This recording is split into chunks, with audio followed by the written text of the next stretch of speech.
Hi, this is Riddick Big Daddy Bo, two-time former world heavyweight champion, and you're watching Cool True Sports. True School Sports.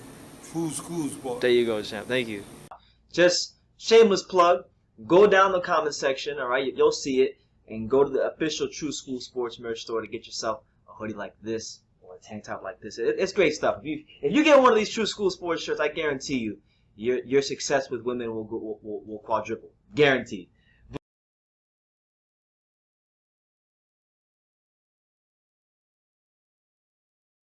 Yeah. They begin to believe it on. What do you remember? What do you remember about your time training Povetkin?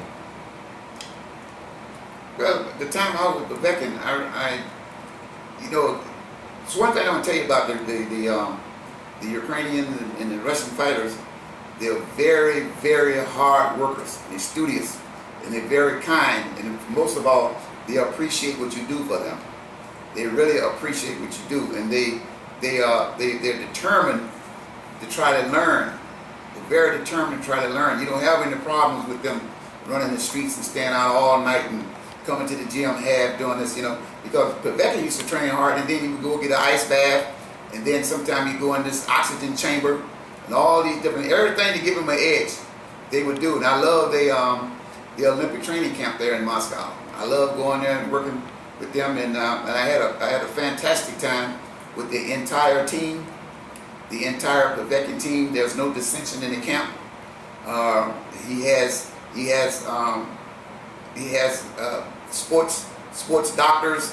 He has conditioning coach. Everything is first class. Everything is first class with them. Everything we needed was first class. Sparring partners, all the sparring partners I wanted from all over the world. Just everything was just so beautiful, you know, working with those guys, and the Russian people that was managing them and tutoring them was very outspoken about the help that I was doing for them. They liked what I was doing, and they treated me like a king. I thought I was black Jesus Christ and died. The Russians treated me so good. So Wow. It's very, very, very rewarding experience that I had dealing with Povetkin and his people and the Russian people over there. Man, I've interviewed you about a bunch of people in basically your whole time training fighters, and I can't think of too many people you've spoken more highly about than what you said about Povetkin and his team. Yeah. Well, it's true. You know, I was somewhat surprised that because I had trained and worked with Russian fighters before, but they was over here. But to work on that level was a whole different ball game, because I was dealing. You got to understand, I was dealing with the top people in Russia. Not only the top people in boxing, but the top people in politics and everything.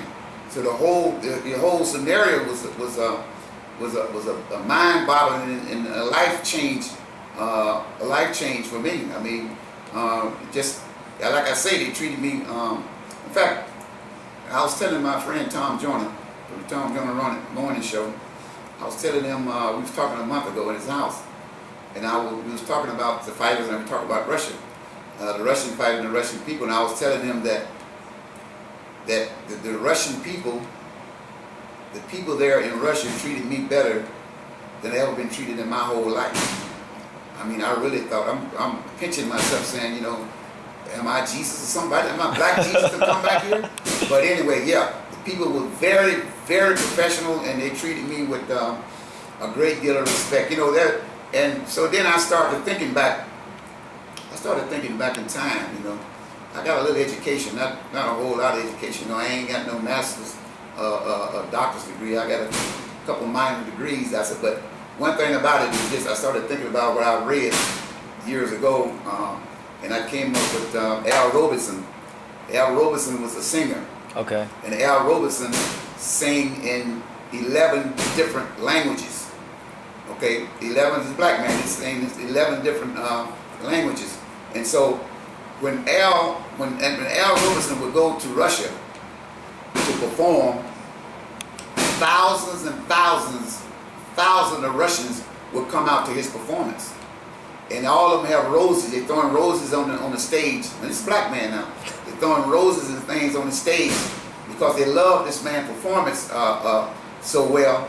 And then I started thinking, I said, well, then maybe this is a carryover from those Russian people toward me because they treat me the same way. And I know I'm not no Al Robertson. Yeah, you can't sing in all 11 languages. No, but I do have their gold medals, and I have a heavyweight champion. So they treated me with a great deal of respect. And if you know the history, in Russia they got a mountain called Mount Robinson. They named the mountain after this black man. Wow. Yeah, Mount Robinson. Never knew that. It wasn't something unusual that the Russian people treated a black person really nice because they had did it before. And I don't want to get into the politics behind it because it's a little bit deeper. And I'm not a politician. I don't want to get. That might be another video one day. Yeah, another video one day. I don't tell you too much because then you start thinking I'm a politician. Yeah. But I'm not a politician. I'm not a Republican, and I'm not a Democrat. I'm a Republican. You know, I believe in the policies on each side. But anyway, getting away from that. Yeah. Yes, I love being over there with Povetkin. Okay. I'm glad you answered that question. Yeah. You answered it really well. My name is Rachel McDonough, and this is my friend. Hi, I'm Susanna. And we're here at the beautiful Madison Square Garden for